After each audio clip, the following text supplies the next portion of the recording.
Hello everyone, আজকে তৈরি করব মিষ্টি লাউয়ের চাটনি। মিষ্টি লাউয়ের চাটনি তৈরি করার জন্য আমি প্রথমেই চুলায় একটা কড়াই বসিয়ে তাতে কিছুটা তেল দিয়ে দিলাম। তারপর শুকনো মরিচ আর একটা তেজপাতা দিয়ে দিব। মরিচ আর তেজপাতা ভাজা হয়ে গেছে, এখন আমি কিছুটা পাঁচফোড়ন দিয়ে দিব।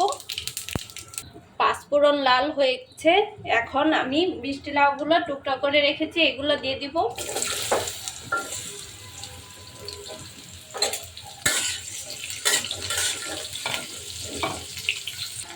আধা চামচের মতো হলুদের গুঁড়া আর পরিমাণ মতো লবণ দিয়ে দিব। ভালোভাবে মিশিয়ে নিব।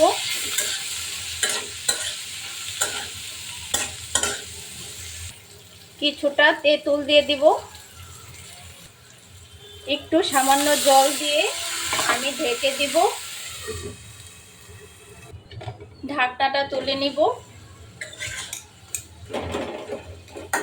লাউগুলা অনেকটাই সিদ্ধ হয়ে এসেছে, আবার ঢেকে দেব।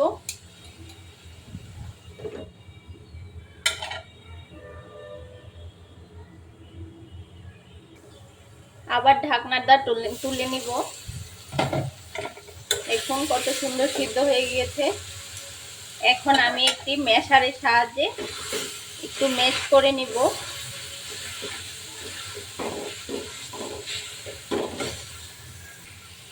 এখন আমি লাউয়ের মধ্যে আধা কাপের মতো চিনি দিয়ে দিব। চিনিটা আপনারা বাড়িয়ে কমিয়ে দিতে পারেন, যে যেমন পছন্দ করেন। আমি সামান্য পরিমাণ জল দিয়ে দিব।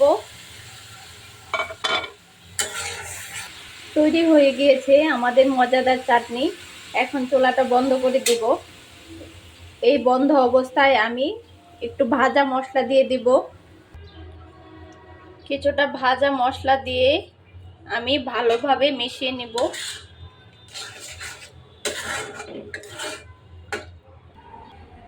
আমি একটি বাটিতে তুলে নিয়েছি। অসম্ভব মজার হয় খেতে এই চাটনিটা। আপনারা চাইলে একদিন বাসায় ট্রাই করতে পারেন। বাই।